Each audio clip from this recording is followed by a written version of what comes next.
Agora você está ao vivo. Muito bem, estou ao vivo. E agora?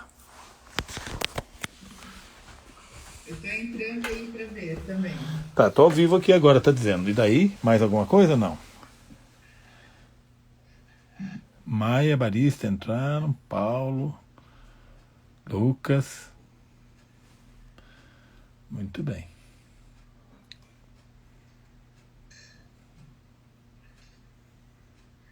Bom, você entrou agora. O Renan já entrou. Tá.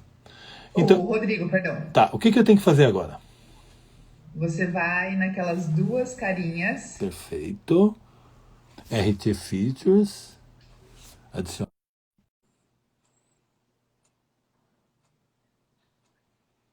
Parece que foi, né? Fala, Bom, Marçal. o Rodrigo tá aqui já. Tá tudo bem.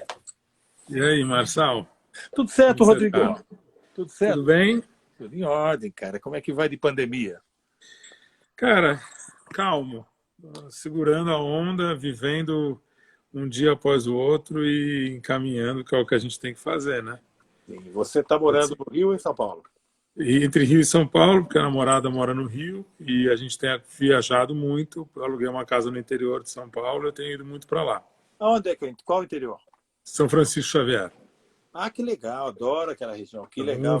fiquei ali por uns 80 dias. Maravilha. Antes da gente começar a falar, vou ter que fazer uma apresentação sua que estão me pedindo, senão eu vou esquecer. Faça isso. Não, faça isso. Eu Bom, estou na boa aqui. A hora que você quiser o conversar, eu estou na Ministério boa. do Turismo, Governo do Estado de São Paulo, por meio da Secretaria de Cultura e Economia Criativa e a Fundação do Livro e Leitura de Ribeirão Preto apresentam a Quarentena Cultural.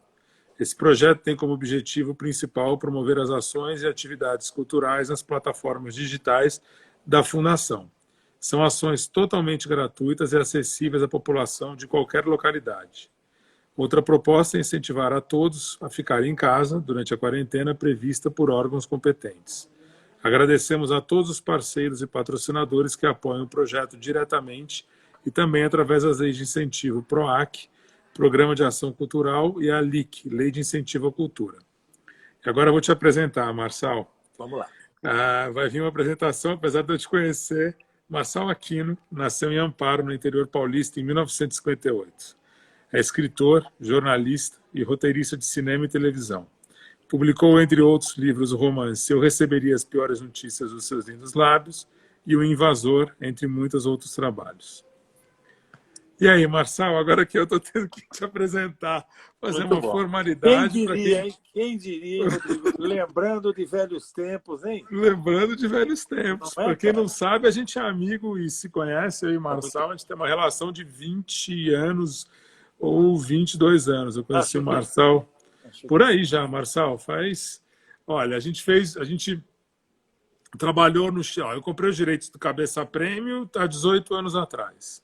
A gente trabalhou no Cheiro do Ralo junto em 2000. Do Nina você não participou? Você não chegou a Do Nina participar? eu ajudei o Nina captando recursos por Eu Nina, mas estava eu no não. Nina. Eu estava no Sim, Nina, né? mas eu não produzi. Eu te conheci, na verdade, por causa da Manuela, minha irmã, e do Heitor. Verdade. A gente vivia no Hits, a gente almoçava pelo menos uma ou E duas vezes por por semana. semana no Hits e Incrível. a gente estava junto.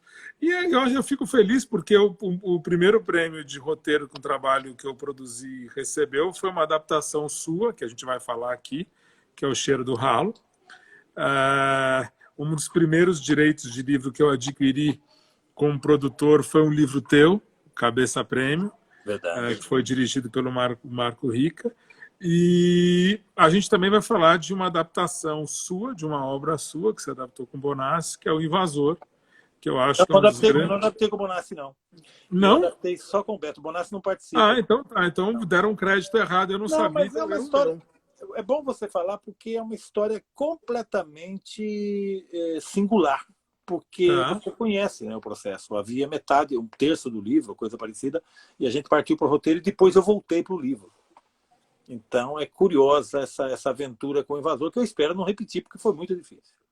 Agora, já que a gente começou falando pelo Invasor, que eu acho que um dos melhores filmes da retomada do cinema brasileiro, eu acho que assim, tanto o Invasor como Os Matadores do Beto são dois grandes filmes, eu acho assim. Mas eu acho o Invasor uma obra-prima da retomada do cinema brasileiro. E você falou uma coisa engraçada aqui, porque você fala que você estava no meio da escrita do livro, você partiu para o roteiro e aí depois você voltou.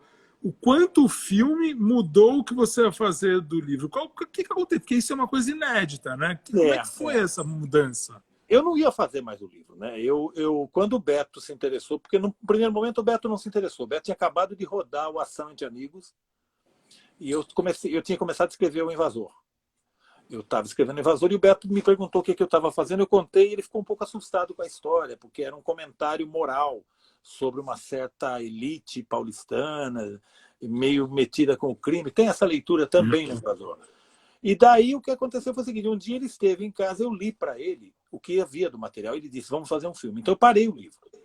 Então nós partimos para o roteiro, e o que eu não sabia da história, em geral eu não sei a história, eu descobri na hora de fazer o roteiro. Entendi. Eu desisti do livro, porque nesse momento, eu escrevi o Cabeça Prêmio. Exatamente nesse momento. Porque o Beto achava que eu havia perdido um livro anterior, que era o Ação entre Amigos. Que o Ação entre Amigos, para mim, nasceu como um projeto de romance. Eu queria fazer um romance. Virou roteiro direto, eu também não vi necessidade de contar a história outra vez. Também outro grande filme. Foi um muito excelente bom. Filme. É um belo filme. É um belo filme. Filmaço. E aí foi isso. Quer dizer, quando eu volto para o livro, a pedido do Beto me pediu muito, me deu umas fotos de cena para ilustrar o livro e tal. Quando eu volto para o livro, o filme estava sendo rodado. Então é problemático, porque quando eu voltei para escrever, eu vi o Paulo Miklos na minha frente. O meu personagem tinha se diluído na figura do Paulo, porque a figura do Paulo era muito intensa. Né? Eu estava indo ao set de filmagem, talvez seja o filme que eu mais fui ao set de filmagem. E aí o que me salvou ali foi o seguinte: eu estava escrevendo o livro, eu comecei escrevendo o livro na primeira pessoa. O foco narrativo estava na primeira pessoa. E o cinema, como você bem sabe, o cinema não tem foco narrativo. Principalmente o Invasor, que narra vários pontos de vista. E o desafio de manter a primeira pessoa e contar apenas o que aquele cara sabia foi o que me levou até o fim do livro. Foi uma tarefa assim, dificílima. Sabe? E te deu vontade de transgredir ali, fazer alguma mudança radical, meio que para dar uma cilada ao filme? A história era boa, o final era muito bom. Havia um plot twist espetacular que me ocorreu na hora. Nós estávamos com muita dificuldade para fechar o roteiro porque nós não tínhamos um final. E um dia de brincadeira eu falei para o Beto, sabe o que acontece, Beto? Ele vai lá e faz isso. E o Beto disse, maravilhoso. E nesse momento eu compreendi que só podia ter aquele final. Porque aquele final, de certa maneira, ele ilumina o filme do ponto de vista moral. Ele apresenta a tese dele, né? Então eu gosto muito daquele final. Sabe? Eu acho de verdade, eu acho um filme brilhante, eu acho que é um trabalho inacreditável, eu acho que eu sinto falta do Beto voltar para esse universo. Eu acho que o Beto é um grande diretor de cinema, que eu acho que deveria estar aí, a gente deveria estar vendo mais o Beto Brandt fazer cinema. Ele está ausente aí há não sei há quanto tempo, eu não estou vendo nada. O último filme dele é o documentário sobre o Pitanga, que ele dirigiu com a Camila. Mas não, é mais, né? Mas... 16, acho que é 16.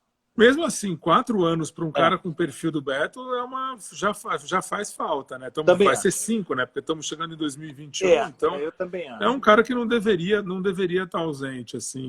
E daí a partir dali você passou a ser você enquanto roteirista, você fica mais à vontade para ir num original ou para adaptar a obra literária? Porque quem me apresentou também, e é uma coisa engraçada que eu acho importante aqui, muito da minha educação literária vem de conversas com autores e com roteiristas, e muitas dessas conversas vieram com o Marçal. Então, lembro de um filme que eu descobri através de uma conversa com o Marçal, que era o Traga-me a Cabeça, de Alfredo Garcia. Sam Peckinpah. Sam Peckinpah, que foi uma conversa incrível. E muitos autores noirs americanos, sou muito sobre Jim Thompson, que era um autor que você gostava. E aí eu queria saber, assim, quando você, enquanto roteirista, você fica mais à vontade para criar o seu material original ou para você adaptar algo de um outro autor? O quanto você, enquanto autor e roteirista, pensa antes de adaptar um trabalho de um outro autor? Eu acho, a minha experiência hoje, eu acho o seguinte, a coisa mais difícil de fazer é um roteiro original. É você pegar para escrever um longa que não está baseado em nada. Você começa a criar, eu já fiz isso, e faço isso diariamente, de certa maneira, ao escrever séries. Então, eu trabalho com material original, é muito difícil, porque você tem que encontrar tudo. Quando você tem um livro, no meu caso, se o livro é de minha autoria, e eu coloquei ele à disposição do cinema, eu pergunto ao diretor que filme ele está vendo naquele livro. Porque, em geral, no livro, eu consegui contar a minha história. Eu não tenho interesse imediato em adaptar. Eu estou satisfeito com o resultado daquilo. Então, em geral, o diretor me diz algo sobre quais são as intenções dele. Nesse momento, eu me coloco a serviço dele. Tanto faz ser um material meu ou um material de outro autor. Eu não tenho pruridos em mexer no meu material, como não tenho pruridos em mexer no material de outro autor. Eu acho que existe muita polêmica acerca das adaptações. Pessoas que dizem que falam, por exemplo, usam o critério de fidelidade. Eu acho que não passa por aí. Eu acho que uma adaptação é uma leitura que alguém faz de um livro numa outra linguagem, que é a linguagem audiovisual. Então, para atender a essas necessidades, você vai ter que trair entre aspas. Você vai ter que ser fiel àquilo que você acredita que deverá ser o seu filme. E não sabe, se você tem muito prurido com o livro, eu acho que você não deve mexer com o livro. Acho que deixa o livro aí que vai aparecer alguém que tenha a ousadia de querer adaptar. Né? Então, para mim, assim, pessoalmente, depois de todos esses anos, eu te digo, a coisa que dá mais trabalho é um roteiro original. Ele deverá ser mais valorizado até no mercado, porque você sai do nada. Porque às vezes você sai de um conceito. Eu já fui procurado por um diretor de cinema que me disse, eu quero fazer um filme sobre o medo. E eu, mas medo do quê? Não, o medo. Entendeu? Então é muito difícil você... E eu, particularmente, sou o cara que adora que alguém chegue para mim e diga assim, olha, começa com um carro num tal lugar onde descem uns caras. Eu gosto de coisas mais materiais, digamos, mais concretas, digamos assim. Então é isso aí. E você, a gente, logo depois, o nosso primeiro trabalho junto, a gente trabalhou em 2 projetos simultâneos, que na época era o Cheiro do Ralo e o Cabeça Prêmio, e eu me lembro muito do processo teu de escrita do Cheiro do Ralo com o Heitor, que foi um processo prazeroso, era prazeroso ver as leituras de roteiro, foi prazeroso acompanhar o filme e ver onde o filme chegou. Queria que e você também me apresentou a obra do Lourenço Mutarelli, assim como você apresentou ao Heitor a obra do Lourenço Mutarelli. Eu queria que você contasse um pouco como você descobrindo o Cheiro do Ralo, apresentando para o Heitor e para adaptação, o que você viu no Mutarelli, como foi a sua visão de adaptação e como foi seu processo de adaptação desse livro para o cinema. O Lourenço, eu conheci o Lourenço como quadrinista. Eu sou fã do Lourenço, trabalho do Lourenço, eu não conhecia. O Lourenço não tinha escrito nada como texto apenas, ele era um quadrinista. Ele era meu vizinho de Vila Mariana, eu encontrava com o Lourenço com uma certa frequência, e o Heitor estava começando a fazer o Nina, ele ia rodar o Nina. E ele me encomendou, ele me disse, você lê todo mundo aí, a hora que você encontrar um livro bacana, me mostra.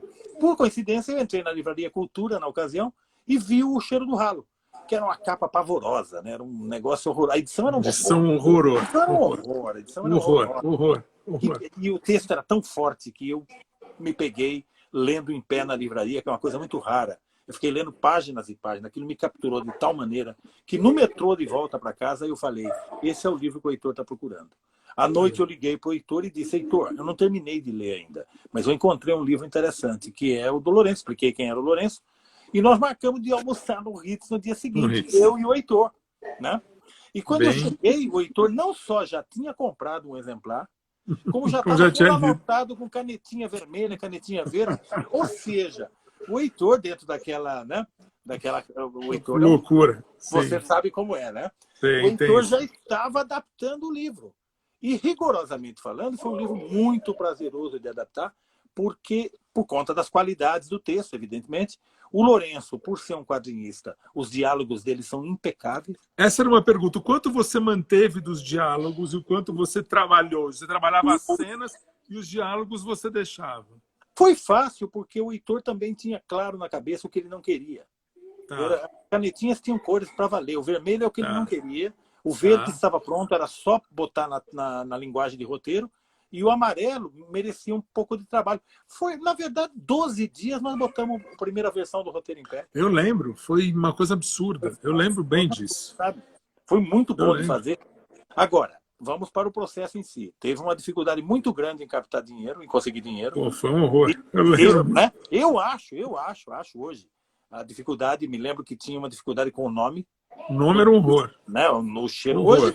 Hoje virou poesia, né? Sim, cheiro do ralo. Hoje é Eu poesia. pedi eu Naquele momento, tive um problema no meu apartamento que é a vingança do cheiro do ralo. Ela voltou para me atormentar. Eu fiquei com um problema no ralo da minha área de serviço. Foi um tormento. O ralo se vingou de mim. Então, eu vivi isso recente. O filme não tinha dinheiro, você sabe disso. Foi feito na raça, foi muito raçudo. Muito. Né? Filme raçudo. Essa garra da equipe, dos envolvidos, ela passou para o filme, ela está no filme. O filme tem uma intensidade. O filme é um filme exaltado.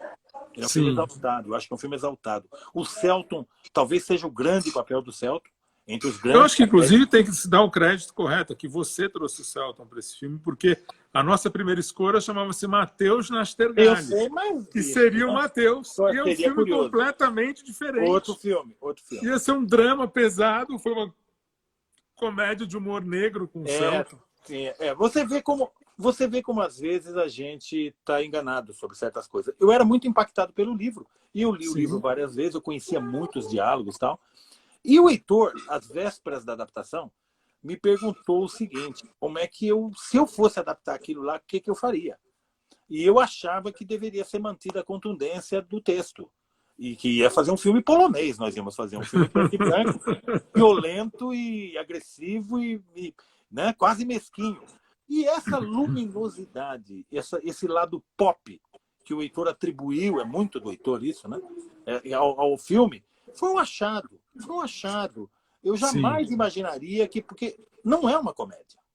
Não é uma comédia. Talvez possa ser vista como uma comédia de humor negro. Ele é uma comédia de humor negro, ele em algum momento tem um drama, aquela solidão. Tem um drama, tem. O personagem é um personagem sofrido. Né? Sim. Então, é um dos melhores personagens, né? Talvez o melhor, talvez seja um dos 2 ou 3 melhores trabalhos do Selton também. Tem que pensar nisso, porque o Selton fez grandes papéis. Mas esse aí certamente é um dos destaques na carreira do Selton. Sem dúvida. Muda o Selton de patamar, sabe? Muda, transforma o Selton num outro lugar. O Selton ali, porque eu acho que o Selton ali mostrou um lado dele que a gente não conhecia. Não sabia. Não tinha visto. Ele vinha vindo de coisas mais leves, eu acho. E ali tinha uma maldade, tinha aquela coisa do Lourenço, né? Aquela coisa que você sabe que é o mal, ele lida com o mal. O mal é um elemento dentro da narrativa. Sim. Então, o Lourenço, o livro dele, a literatura dele incomoda. A literatura dele te faz mal, no sentido, não num bom sentido. Você sai mexido com o livro do Lourenço. Ele mexe com coisas em você, porque é o cara normal que tem uma maldade dentro dele, que descobre uma loucura, e quando você vai ver aquela loucura é fora de... O Lourenço, se fosse americano, acho que ele teria um reconhecimento que, infelizmente, a literatura brasileira não pôde dar a ele. Ele seria cultuado. Seria. Porque ele tem, primeiro, um universo muito particular, um universo muito original. O quadrinho dele, a literatura dele, ela trafega por um universo que você não tem. Eu não enxergo outro escritor aqui no Brasil que seja parente do Lourenço, sabe? Não tem. Não tem, ele é único, né? Não tem. Então, eu acho, inclusive, que ele é parente. Eu estava vendo agora a Fargo, a série de TV, a 2ª temporada, que é uma coisa genial, que eu falei, quem poderia escrever essa loucura? Lourenço Mutarelli. Talvez. Ele poderia ter escrito aquela loucura. Em livro, ele teria escrito aquilo ali. Talvez. Ele não teria uma coisa tão louca que você fala, como alguém teve uma ideia dessa? Pensa no Jesus Kid. É uma loucura, uma doença. É uma coisa fascinante, né? É uma doença. Nath morto, o que é aquilo? Então foi muito gostoso trabalhar com esse universo, descobrir o Lourenço. O Lourenço agradece muito pra gente, porque ele diz que isso mudou a vida dele, né? Mudou a vida dele. Ele se tornou ator. Sim. E bom ator, porque no Chega dá conta do recado. Sabe? Ele é um escritor fabuloso, eu acho que é um escritor fabuloso. Eu acho que o Lourenço deveria estar fazendo série. Ele não tem paciência. Também acho. Ele não tem paciência para televisão. Eu já conversei com ele. Eu também acho. Ele não quer. Eu acho que tem que respeitar. Eu acho que o cara... Você sabe que a televisão ela é devoradora, né? Ela toma você. Ó, a gente está Ela... sentindo sua falta no mundo Não, literário aí não por um sinta tempo. não, não sinta Cadê o não. Marçal? Cadê o Eu, livro do Marçal? você sabe que eu acabei de entregar uns originais para a Companhia das Letras, né? Pô, isso é ótimo. Isso é bom Sai este para ano saber. um romance Que bom. policial chamado Baixo Esplendor. Que bom. O título é Sai, sempre bom. pois é, sai agora em... Eu acho que o Luiz vai querer publicar em outubro, novembro. Estou Pô, que trabalhando na ótimo. consolidação do texto. Fiquei Que muito bom. feliz. Depois de 15 anos de Você ausência... já cedeu para a Globo os direitos ou não? Não, Como é não, que tá não, nisso? não, o livro... Não, eu tenho uma curiosidade de como esse livro vai ser recebido, porque faz 15 anos que eu não publico nada. Sim. Então eu queria esperar a recepção ao livro Marcelo. para ver como é que ele vai, porque é um livro diferente, é um policial diferente, eu não fiz nada parecido ainda. É uma história que se passa em 1973, durante a ditadura militar. Pô, que bom. A sinopse é um agente infiltrado que se infiltra numa quadrilha e ele se envolve com a irmã do chefe da quadrilha e isso então provoca um conflito. Essa Que aí foi legal. Baixo Que Esplendor. legal. Que Não, legal. tomara, você vai gostar. Não, eu Gosto tenho muito. dúvida. Eu Eu acho tô com que é bom. saudade. Eu outro dia reli os seus livros de contos. Cara, tem muito filme ali, cara. Tem muita coisa que não foi adaptada que pode vir, cara. Tem uma coisa da saudade daquele universo, assim. Ah, dá vontade. Não, Rodrigo, não sei como é que nós vamos fazer daqui para frente cinema. Eu acho que você tem muito mais competência e condição de falar, de sondar como é que isso vai ser na prática. Porque nesse momento nós estamos sentindo dificuldades para criar para a televisão, por exemplo. Nós sabemos que há uma dificuldade de contracenar atores. Sim. Então nós estamos sendo obrigados a pensar uma coisa a partir de um molde. Não existe. Mas acho que isso é imediatismo, Marçal. Eu acho que isso é esse momento. O cinema pode transcender isso. A gente tem que pensar para frente. O cinema eu acho pode... que a televisão, nesse momento, tem essa necessidade, mas eu acho que daqui a pouco não vai ter. Eu acho que a gente está vivendo uma tragédia. Eu acho que a gente vai ter que aprender a lidar com essa tragédia e ver o que a gente pode tirar dessa tragédia. Eu acho isso importante. É engraçado que você falou isso, porque eu tenho uma pergunta para te fazer. As conversas com você são sempre muito boas. O que é para você um livro inadaptável? O que você, como roteirista, não adaptaria? Se viesse, te entregassem na mão e falasse um livro, por exemplo, vou dar um exemplo de literatura brasileira.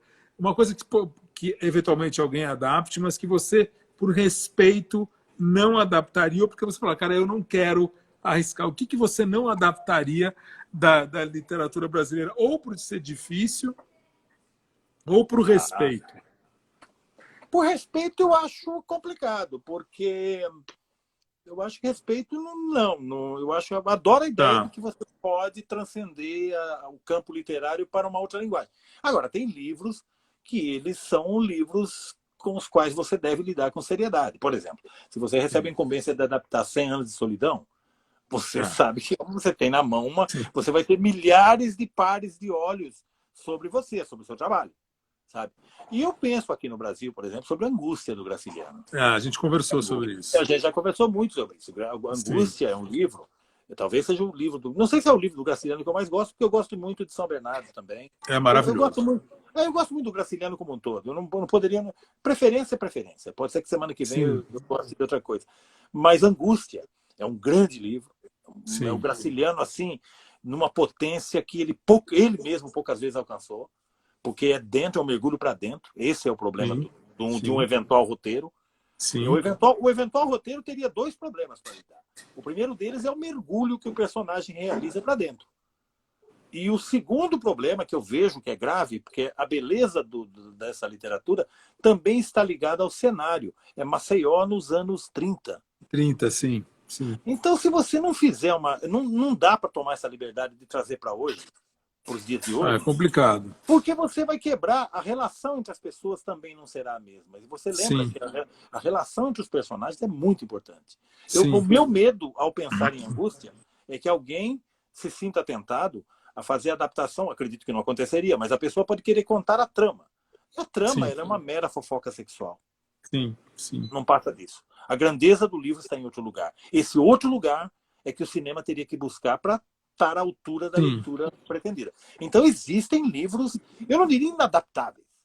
Eu tenho um amigo que diz que até a letra do Parabéns a Você não curta. Tá? Mas eu tenho certos livros que eu rezo para não ter que me defrontar com esses livros, porque são desafios muito grandes, mas nunca Sim. nunca pelo respeito, pelo pudor de mexer, e sim pela certeza de que é muito difícil alcançar, numa outra linguagem, o mesmo patamar que o livro alcançou. Eu concordo. Eu tenho obras. O Angústia eu tive os direitos, eu Não sabe mais cedi com de você? volta. Não, eu cedi de volta para a família, Olha só. porque eu cedi porque exatamente eu não encontrei um caminho de adaptação e eu não queria ser responsável por uma adaptação que eu pudesse ser criticado. Já o Memórias do Cárcere, É não. horrível entrar para a história do cinema por esse motivo, né? Não, pelo amor de Deus. Aquele rapaz que estragou aquele livro. Estragou a Angústia. Não, pelo amor de Deus. O Memórias do Cárcere, não. Memórias do Cárcere eu já tenho uma relação... eu acho que tem espaço para ser refeito. Também. Acho que eventualmente ele vira uma série de TV, porque eu acho que é um livro grande, ele tem muita coisa que você pode entrar. E o filme do Nelson, eu gostava, engraçado, eu tinha uma memória visual do filme do Nelson de uma cena de chuva do Vereza, que aquilo me marcou a vida inteira. Olha e aí eu só. fui rever o filme e eu tenho uma parte meio na cadeia que eu acho meio ruim. A parte da cadeia dele lá no Rio de Janeiro, eu não gosto daquela parte ali. Eu acho que ela no filme não mexeu. Eu gosto da Ilha Grande, mas a cadeia no Rio não me pega. Então, eu acho que tem um espaço para uma... Assim, o Nelson Pereira dos Santos é um gênio, não estou aqui, claro. Mas eu acho que tem um espaço para ser uma nova leitura desse livro. Eu acho que quando você se propõe a fazer uma nova adaptação, você não está necessariamente dizendo que aquela primeira, ou as duas primeiras, ou as três primeiras, não valham. Não é isso. Eu acho que o livro é tão poderoso que ele comporta essa leitura. O Nelson, inclusive, quando ele faz a adaptação, veja, é uma obra em 2 volumes, é um livro grande, é um livro extenso. Sim. Olhar para esse material com a ideia de uma série é muito mais factível do que você pensar em adaptar isso. Sem dúvida, eu não tenho dúvida. Dá uma série, eu acho que dá uma série espetacular. Veja você, nos dias atuais, o tipo de dilema e de impasse que o livro informa, eu acho que... Esse livro é perfeito, ainda mais agora. É engraçado que o mundo se repete, as histórias se tornam imprescindíveis. Hoje, um autor que eu vejo dificuldade, mas eu admiro quem tente adaptá-lo, é Guimarães Rosa. Também. Porque a prosódia ali é complicadíssima, cara. Como é que você coloca aquilo ali? E as pessoas tentam. Para você ler Guimarães Rosa, você tem que parar e não ter nenhuma interferência no momento para você entender o que o cara está falando. Porque você não entende. Se você não tiver, é uma loucura. Você viu O Grande Sertão da Bia Lessa? Cara, não vi, eu me arrependo profundamente. Eu acho que eu ouvi dizer que é uma obra-prima. É lindo, é lindo. Tenho loucura para ver. É bem isso aí que nós estamos falando, que você tem um monumento na sua frente e você deverá se comportar pensando nisso. É possível adaptar. Você pode errar, evidente. Eu já vi adaptações, eu tenho filmes assim que eu saí muito frustrado por conta desse... Não porque não era fiel, não tem a ver com fidelidade. Eu falo que fidelidade é uma outra coisa. O problema ali era, eu acho que a leitura que o cineasta fez da obra ficou aquém. Esse é o problema. Ou ele foi desafiado por um aspecto menor do que eu acharia que ele deveria fazer, porque adaptação são escolhas. Você olha para a cena... Eu sempre pensei que o cinema brasileiro padece muito dessa questão da produção. Padeceu, né? Durante muitos anos, o problema da produção. Que às vezes você sacrificava certas coisas da adaptação por não poder bancar. Eu concordo. Tem coisas... Concordo. Esse é um problema. Então você tem que propor algo que tenha vigor. Agora, Guimarães é você entrar eu acho, num labirinto, sabe? Eu acho também. Não é, por exemplo, eu não toparia brincar com o Grande Sertão. Não, eu não saberia adaptar Guimarães. Tentação para adaptar bons livros, eu como produtor, eu acho incrível. Agora, daí aquela frase, na verdade, errada sobre o Hitchcock, você sabe disso, que o Hitchcock dizia que só livros ruins dão bons filmes. Não é isso que o Hitchcock disse. O Hitchcock, até porque o Hitchcock trabalhou até com Raymond Chandler, trabalhou com grandes escritores, né? O Hitchcock queria dizer ali o seguinte: evidentemente, é muito mais fácil de você ser bem-sucedido ao adaptar um livro cuja trama seja o grande negócio do livro e não a linguagem.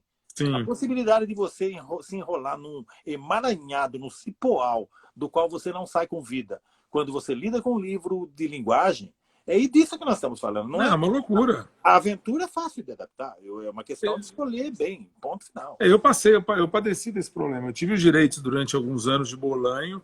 E, cara, eu tentei com 5 roteiristas Qual diferentes Bolanho? adaptar. Eu tive o Os Estrela Detetives Distante. Selvagens? E durante 5 anos, 6 anos, eu não consegui encontrar uma adaptação à altura. Eu falava, é uma história que, se você parar para pensar, o Estrela Distante é uma história, ela tem uma estrutura fácil de adaptar, Sim, ela sim. não é impossível. A história Porque é ela é clara. uma história, ela talvez seja dos livros mais adaptáveis do Bolanho. Mas mesmo Sim. assim, não chegava para mim uma adaptação que eu falasse, caramba.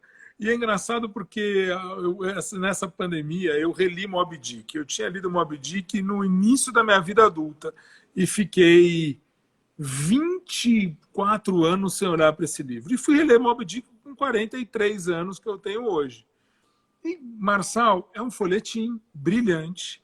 É um folhetim brilhante, brilhante, mas você fala assim, caralho, não é tão difícil adaptar isso aqui, porque ele tem tantas coisas, mas ele é uma história fácil de você A história em si adaptar. está contada ali. Ela está contada ali. Ela está contada ali. E aí eu vejo que existe o respeito, o Melville é um gênio em uma coisa Claro, claro. fora do comum, mas O Ricardo eu vejo Pigler muito diz isso. sobre o Melville.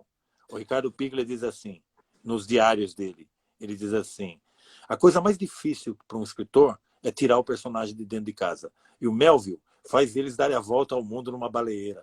É maravilhoso, incrível. É gênio. Isso é uma coisa legal de conversas com o Marçal, porque o Marçal tem uma memória literária inacreditável, uma memória de cena também muito grande. A gente sempre conversou. O Marçal, lembro de a gente falando sobre Estrada da Perdição, Road to Perdition, no filme do Sam Mendes. Toda vez que eu amo esse filme, toda vez que eu revejo esse filme, tem uma cena que eu lembro de um comentário seu dele. Ele falou: tem uma cena de roteiro no roteiro desse filme. Uma das cenas que esse filme tem no roteiro que é maravilhosa é quando a porta do banheiro se abre e você enxerga tudo só pelo reflexo do espelho. Isso é uma coisa que eu nunca mais esqueci. Isso é uma conversa que a gente deve ter tido há uns 15 anos atrás.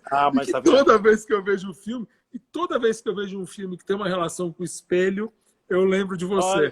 Porque é uma coisa, o negócio do espelho relacionado com a cena, sim, ele me remete a uma conversa que eu tive com você há 15 anos atrás. Não, a Estrada da Perdição é cheio de grandes cenas. A cena que ele vai para entregar a carta para o cara, e eles estão em cima de um clube, então a mesa está balançando por causa da dança e a arma começa a avançar por baixo do jornal. É espetacular. É genial, tudo espetacular. É bom. Esse é o cinema que eu gosto. Esse Sim. é o cinema que ele me dá coisas, ele informa. Se você é um pouco mais atento, você percebe muita coisa dentro do cinema. Então, essa é a mágica que a gente aprende a amar no cinema, né? E você acha que o cinema brasileiro, com a adaptação nesses últimos anos, vem sendo feliz, vem sabendo adaptar? Porque uma das coisas que todo mundo acusa, e eu tenho feito uma defesa aos roteiristas, é que o Brasil não tem bons roteiristas. E eu discordo. Eu acho que o Brasil não tem bons produtores, porque quem aprova o roteiro que vai ser filmado não é o roteirista, é o produtor. Se o roteiro é ruim, porque você aprovou. Não pode filmar. Então, assim, você não pode dar a culpa no roteirista se a culpa é tua que aprova esse roteiro e o roteiro está indo para lá. Eu acho que tem que mudar um pouco essa visão. O papel do produtor é aprovar uma coisa que está boa. Quando você aprova uma coisa que está ruim, a culpa não é do cara, é tua, você aprovou, pô, você tem o poder. Então, eu mudei um pouco. Você acha que a gente tem sido, os produtores de cinema no Brasil, têm sido felizes com os seus processos de adaptação? Você tem gostado do que você tem visto? Eu gosto eu também acho. Nós temos roteiristas excepcionais. Quando eu fico pensando no Fernando Bonassi, no Braulio Mantovani, no Lucas Paraíso, nesses meninos novos aí, o Felipe Barbosa, o Gabriel Mascaro, essa meninada, aqueles meninos de Contagem, o Gabriel e o André. Estes cinemas, no plural, né? Estes cinemas me mostram um vigor do cinema brasileiro que eu há muito tempo não via. Claro, eu sei das dificuldades, eu sei, não está muito fácil, não está muito melhor do que quando eu comecei com cinema, sabe? É um outro momento, mas as dificuldades sempre vão existir. Agora, os roteiristas, aqui no Brasil hoje, houve um grande salto por conta do emprego dentro das séries. Então você tem Sim, gente muito treinada hoje. Apareceu, sim, por exemplo, um conjunto de mulheres escrevendo que talvez não tivesse a chance de estar escrevendo séries de ação, que é uma sim. dificuldade, sempre uma coisa masculina. Então, assim, tem uma infinidade. Eu tive oportunidade nesses últimos anos, até por conta de estar na televisão e ter lá a Casa dos Roteiristas durante um período na Globo. Sim, Eu tive contato assim com N roteiristas de todas as idades, de todos os formatos. Gente, é um momento muito rico nesse sentido. Você está entendendo? sim. É uma pena que, do ponto de vista de recursos, nós não tenhamos condição hoje de fazer frente ao que está sendo escrito. Nós não temos Agora, essa. é engraçado que você falou uma coisa aqui que eu acho importante. Você falou de mulheres poderem dirigir, terem acesso a dirigir ou a serem a projetos ligados à ação. Eu me sinto muito à vontade de falar isso porque eu produzi 10 filmes dirigidos por mulher na minha carreira. E diferentes. E eu tenho achado que os projetos que vêm das mulheres são muito mais bem apresentados e com histórias muito mais interessantes nesse momento Muito para bom. se contar do que eu tenho recebido dos artistas homens. Eu acho que o que as mulheres querem contar é muito mais interessante, no meu ponto de vista, nesse momento. E eu acho que aí minha pergunta vem logo depois disso. Eu acho que uma das melhores diretores de ação, diretores de cinema de ação que tem no mercado hoje chama-se Catherine Bigelow. Eu acho que ela tem uma Claro. noção de filme de ação que Uma fera. muito pouca gente tem. Eu acho que é uma pessoa genial enquanto diretora. Eu gosto. Obviamente, tem coisas dela que eu recrimino por gosto pessoal, mas ela é uma mulher que tem uma sensibilidade para o cinema de ação muito especial. E aí eu venho uma pergunta para você, que é uma discussão que eu me vejo muito ultimamente, que é sobre o lugar de fala. Porque eu acho que isso é uma coisa difícil, é um polêmico. Eu entendo que muitas situações você tem que se posicionar no lugar de fala e dar espaço para que pessoas que não têm espaço devam escrever sobre o assunto. Agora, você, por exemplo, você se sente limitado a escrever sobre um assunto que você não pertence, seja uma religião, seja uma cor, seja a cor, ou seja, escrever por um ponto de vista feminino. Você se sente, você hoje se coloca nessa posição, se você não teria vontade, eu não quero mexer nisso, eu não quero escrever com um ponto de vista feminino, eu não quero escrever pensando que eu sou de uma outra cor, ou pensando numa outra religião. Você se limita nesse momento? É uma pergunta difícil, mas é uma pergunta que eu acho complicada, mas ao mesmo tempo eu acho que é um desafio tentador para o artista se botar na posição que ele não é, que não lhe pertence, para poder criar essa linguagem.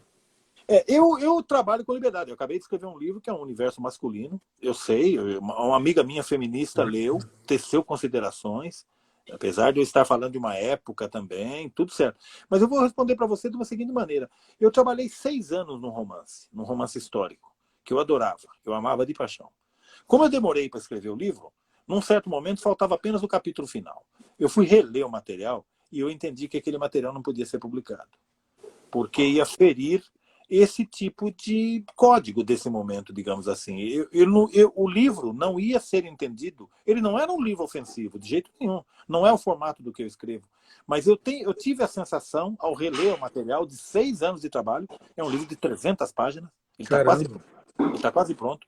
Ele chama-se A Felicidade Genital.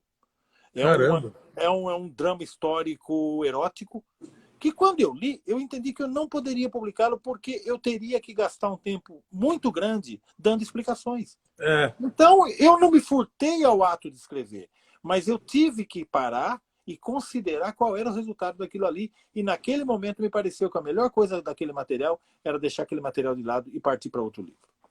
Porque eu acho que chega uma coisa também que tem uma contextualização que as pessoas também têm que levar em consideração a época em que as coisas ocorrem. Sem dúvida. E que tem uma realidade ali que é a realidade da época. Não adianta a gente querer impor a realidade de hoje, a visão de hoje, por uma coisa que se passa numa outra época que ela vira até errada, entendeu? É uma análise complicada. Eu me pego muito nisso. Eu me pego muito nisso. E você tem que pensar, hoje em dia você tem que pensar, eu acho lícito. Eu brinco sempre que eu tenho uma filha que hoje está com 28 anos, é youtuber, séries, Alice, né? É youtuber de séries e tal. E eu me lembro de uma coisa muito curiosa, bem no começo dessa conversa sobre minorias. Isso já faz anos. Eu estou há 12 anos fazendo série. Uma vez eu e o Bonassi estávamos escrevendo uma cena e nós pensamos assim, puxa vida, vamos chamar fulano para fazer o papel. Esse papel era o papel de uma travesti. Né? E aí todo mundo achou muito bom, porque era muito inesperado chamar aquele ator para fazer aquele Para esse papel. É você quebrar, é como o Rodrigo Santoro no Carandiru. No Carandiru. Você, de certa maneira, você faz uma ruptura. Você faz algo que não se espera. Era mais fácil procurar o desafio, né? O desafio de querer fazer, então a gente falou disso. E por coincidência, o ator leu o material e disse o seguinte para nós. Ele disse que não estava à altura do personagem. Ele não teria condição de fazer. Ele não teria condição de fazer. Pô, que legal. Então nós começamos, eu e o Bonassi, numa mesa de almoço com a minha filha presente, a falar assim, bom, quem a gente vai chamar então? O Matheus? O Lázaro? Ela olhou para nós e disse assim, não, vocês têm que chamar uma travesti. E eu, não, mas eu não sou obrigado. Ela disse, vocês têm que fazer isso. E naquele momento isso era muito fresco ainda. E veja, evidentemente ela estava certa, sabe? Porque você pode fazer todas as transgressões, mas você, hoje em dia, você tem responsabilidades, e principalmente a responsabilidade de pensar o que você vai fazer, porque tudo que nós fazemos tem alcances inesperados. A gente, às vezes, escreve uma cena pensando num determinado efeito e a coisa se revela desastrosa. Revela outra, sem dúvida. Eu sofri agora com o filme do Carinho, O Vida Invisível, a gente sofreu inicialmente, uma das grandes questões era porque o filme não foi dirigido por uma mulher. Eu falei, gente, olha, o Carinho foi criado por duas mulheres a vida inteira e conhece, tem uma sensibilidade com o feminino muito grande. Eu acho que o filme foi bem sucedido nisso. Eu não acho que o filme deixou... O filme não era machista. Eu acho que ele mostrou uma época machista e mostrou duas atrizes no auge no auge da força delas para entregar aquele papel, os trabalhos daquelas duas meninas. E eu bati muito nisso, porque eu falei, pô, então quer dizer que agora eu só posso convidar uma diretora para dirigir isso? E aí eu tenho muito essa discussão, eu venho tendo muito, porque eu acho que isso é importante demais, acesso você tem que dar, sim. Total. Eu acho que eu outro dia participei de uma mesa onde eles me falaram, e eu falei, olha, eu me coloco numa posição de ignorância, por não conhecer tantos diretores negros. Eu acho que é uma ignorância minha. Eu deveria conhecer mais e deveria dar mais acessos a eles. E eu hoje, é uma coisa que eu tenho trabalhado dentro da minha empresa para que a gente mude isso e que a gente olhe para isso. Mas, ao mesmo tempo, eu também estou aberto a situações onde eu possa ser procurado por eles e não necessariamente eu fui procurado. Então, Rodrigo, a arte ela consegue transcender tudo isso aí. Eu acho que com o tempo, o que é preciso entender é que essa nova realidade ela veio para ficar. Ela veio para corrigir distorções seculares, etc. Então nós vamos ter novas acomodações. Agora, a liberdade da arte ela é inegociável. Até porque nós fazemos arte, de certa forma, escrevendo livros, fazendo filmes, escrevendo roteiros, sem nenhuma agenda política. Não existe. Você sabe disso. Quando eu me sento para escrever, eu jamais penso em defender uma tese. Eu penso em entender o que um personagem está tentando me dizer e como é que aquilo pode ser articulado de forma a interessar mais pessoas. Agora, se eu partir onde houver cerceamento, não é lugar para arte. Eu concordo. E uma pergunta aqui para você. Eu receberia um livro teu que eu gosto muito. E ele é uma adaptação mesmo. Ali você fez escolhas com o Beto, onde você deixou coisas de lado muita coisa do livro. Então, uma pergunta, o que você sente nesse momento? Você sente que esse livro... E aí vem uma pergunta em cima dessa. Você sente que, eventualmente, pode aparecer uma outra pessoa que queira comprar os direitos desse livro e fazer uma outra versão deste livro? Uma nova adaptação com uma visão diferente, englobando um espaço maior? Existe uma curiosidade. Existe uma negociação que foi interrompida, como tudo, pela pandemia e antes por um terremoto, no México, com uma produtora chamada Mônica Lozano, que ela tem interesse em adaptar o Eu Receberia como uma série mexicana. Que legal. Chegamos a conversar, abrimos conversas, mas aí houve um terremoto e em seguida a pandemia, aí não dá. Pandemia. Né? Aí é muita complicado. coisa. Aí até para o México é muita coisa, né? Não, é muito. Mas o que vocês deixaram de lado no livro Isso era uma coisa que você em algum momento sofreu, você aceitou facilmente? Eu perguntei para o Beto qual é o filme que ele enxergava ali, ele foi me dando as pistas. Você deve considerar também uma outra coisa curiosa. O Eu Receberia deu origem a 2 filmes. Existe um filme chamado O Amor Segundo B. Schoenberg, que é um material que eu não publiquei no livro, que o Beto conhecia, porque o Beto leu quando eu estava escrevendo, e de quebra, eu escrevi uma peça de teatro em parceria com uma dramaturga chamada Marília Toledo, que você conhece muito, conheço, e nós ganhamos o prêmio Shell de dramaturgia. Então é um livro que me deu 2 filmes e uma peça. Você acha que eu posso ser contra adaptar? Não. A única coisa comum é o Gustavo Machado, que está em 2 dos projetos. Cara, eu fico pensando se ele virou uma espécie de alter ego do Calbi, né? Ele foi partindo. Ele é um excelente ator. Excelente ator, eu também acho. Um grande ator que merecia mais oportunidades, inclusive, porque o trabalho dele é incrível. É um grande ator. Eu sou fã do Gustavo. É um cara que escreve bem também, é um ator, bem interessante. E o que você tem visto ultimamente de adaptação literária, o que você tem revisto? Eu ultimamente tenho olhado muito para o cinema americano dos anos 50. Eu tenho visto muito Nicholas Ray, muito Elia Kazan, Abraham Polonsky, Robert Wise. Eu estou voltando eu saí um pouco dos anos 70, que é a minha paixão. Mas descendo. Bom, né? Cara, eu vou falar uma coisa para você, Marcelo. Eu tenho 2 coisas assim. Para mim, o Parasita é o grande filme brasileiro jamais feito. E é o grande filme brasileiro que a gente não fez. Eu, quando vi o Parasita, deixa eu só fazer esse parênteses. Eu, quando vi o Parasita, eu me lembrei do Feios, Sujos e Malvados. Sim. Aquele filme do Héctor Scola, né? Que é um filme que tem essa vibe aí, sabe? Essa contestação raivosa por esse lado aí. Né? Sim. Mas é um como filme, eu acho também que eu revi um filme nessa pandemia também, que é um filme que eu tinha visto há, sei lá, 25 anos atrás, e que é uma obra-prima, talvez, e que para mim é a maior influência do cinema novo, no início do cinema novo, que é o Vinhas da Ira, que é uma adaptação que o Vinhas da Ira é moderno hoje, porra. O Vinhas da Ira maior, eu acho, talvez seja a maior influência do Vidas Secas, o Vinhas da Ira, que eles são irmãos, de alguma forma. Ele é um irmão de um início do Glauber, e eu acho que Você está falando de 2 autores que são irmãos. O Steinbeck é muito parecido com o Graciliano. Sem dúvida, eles são de uma mesma geração. Eles são de uma mesma geração. Olha que curiosidade, eles têm um olhar muito parecido, né? Digamos assim, para questões morais, né? Questões éticas e morais. É um filme difícil de adaptação, mas que é uma adaptação tão brilhante. Hoje em dia, esse filme entrou para mim, é um dos 10 grandes filmes da história do cinema, na minha opinião, é o Vinhas da Ira. Eu acho que ele é de um impacto social, ele é de uma beleza plástica, tudo. É uma adaptação literária que eu adoraria ter produzido. Assim, se perguntarem para mim, e o John Ford é um gênio. E aí pergunta, o que você tem visto ou revisto nessa linha que você tem gostado muito? Eu tô naquela de, como eu tô em casa, cara, e eu não sou cara muito de série, né? Não tenho muita paciência para série, não, para acompanhar muito. Eu resolvo como você, fui ver o Fargo, resolvi ver tudo de uma vez, resolve o problema. Eu vi 2 temporadas e beleza, e estou satisfeito. Eu dou preferência a ver filmes.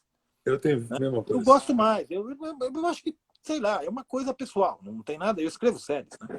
Enfim. Mas eu tenho revisto muita coisa. Eu estou revendo a obra do Abel Ferrara.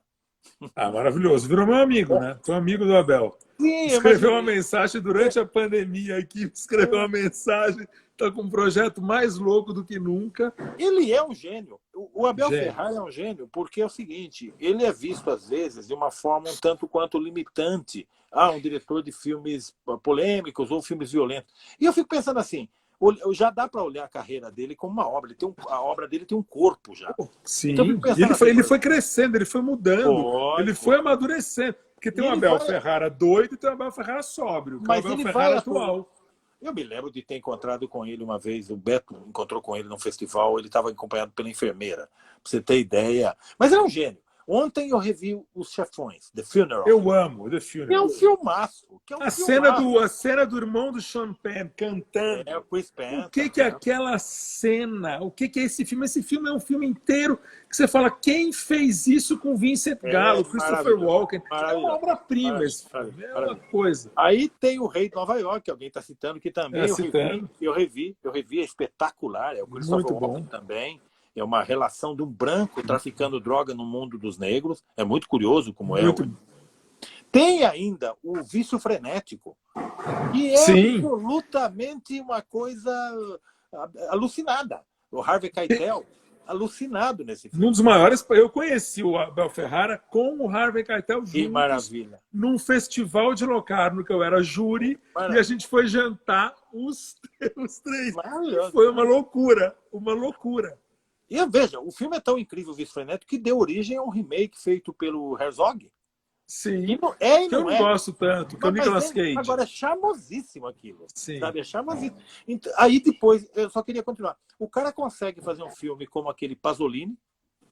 É maravilhoso, eu gosto muito. E finalmente ele faz um filme que eu achava que era uma empreitada muito difícil de ser bem sucedida, que é o filme sobre o Khan. Sobre aquele cara que assediou que ia ser candidato... O Gerard Depardieu. Aquele filme é uma obra-prima. É uma obra-prima. O Depardieu naquele papel é uma das coisas... É perfeito. Foi feito para ele. Jacqueline Bisset, né? Jacqueline Bisset. Sim, foi feito para ele. Amigo, então eu tenho aqui uma caixa com todo o Abel Ferrara. Inclusive aquela parte... Tem um filme dele que eu não conhecia, que é o Miss 45. Eu tenho aqui. Eu comprei o pôster. O pôster é tão genial. Que genial. O pôster é perfeito. É perfeito para os dias de hoje. Esse é um filme que eu não vi, eu comprei, tem um filme aí, é um filme até que uma boa, de repente é uma boa para ver esse final de semana. É um filmado. Eu acho, então são esses diretores que eu estou revendo. Estou revendo muito filme de ação. E também gosto muito, daí é uma outra praia, um canadense chamado Javier Dolan. Você sabe incrível. Conheço eu bem acho também. Incrível aquele cinema, né? Eu acho o cinema dele muito bom também. Eu estou vendo os filmes dele, tem um filme dele que eu não tinha prestado atenção, que é o segundo filme dele, Amores Imaginários. É bom pra caramba. É muito atual, é muito contemporâneo. É um cineasta que tem um bom gosto estético. Ele me lembra o Almodóvar nesse campo. Porque ele se preocupa com a trilha, ele se preocupa com a estética de um jeito muito marcado. Então são esses cinemas que eu estou vendo. Eu fico muito feliz aqui, eu estou lendo, vendo filmes, eu estou revendo. A oportunidade de rever filmes eu acho fantástica. É maravilhosa, né? Maravilhosa. Daqui a 2 minutos eu vou ter que parar para fazer um último statement e me despedir, porque a nossa live, infelizmente, só tem 1 hora. Que gostoso. Pô, adorei conversar com você, foi Marcelo. Bom. E você está em São Paulo agora. Tô em São aqui Paulo. Na tua casa em São Paulo. Estou confinado aqui. Mas está trabalhando bastante, está desenvolvendo coisa lá para a Globo, está andando as coisas Nesse momento, lá. Não. Rigorosamente falando, eu estou de férias. Eu tirei férias para terminar o meu livro. E eu acabei de entregar ele agora, então eu vou descansar. E daqui a pouco. Estou louco para ler, Marcelo. Prometo que eu vou ser um dos primeiros a comprar e vou ler rápido. Muito bom, muito bom. Eu vou fazer aqui um statement com você aqui, que nós agradecemos a todos que nos acompanharam aqui nessa conversa. Gostaria de lembrar que o projeto Quarentena Cultural da Fundação do Livro de Leitura de Ribeirão Preto continua acontecendo em diversas plataformas e redes sociais da Fundação. Amanhã, 22 de julho, às 16 horas, acontecerá o encontro mensal do Clube do Livro da Fundação com a discussão da obra Do Amor e Outros Demônios, de Gabriel Garcia Marques. A mediação do encontro será realizada por Gabriela Pedrão, e o link da atividade você encontra na bio do Instagram da Fundação do Livro e Leitura. Bom, gente, eu queria agradecer demais. Marçal, vamos repetir essa conversa. Foi muito bom bater esse papo com você. Fiquei super feliz de te rever, infelizmente não pessoalmente. E já já a gente marca o almoço para continuar essas conversas cinematográficas. Quando a vida voltar ao normal, nós vamos fazer isso. Vamos matar a saudade dessas coisas. Vamos sim. Muito bom falar com você, Rodrigo. E uma coisa que eu vou falar aqui, que eu vi o Jorge escrevendo aqui. Você viu Marighella, já que a gente ainda tem uns 6 minutinhos? Eu vi. Você assistiu? Eu vi. Eu gostei bastante, cara. Que filme bacana. Adorei. O Felipe Que filme bacana. Felipe Tá ótimo. Lindo. Maravilha. Temos cinema. Temos. Obrigado, Marçal. Tchau. Até mais. Tchau.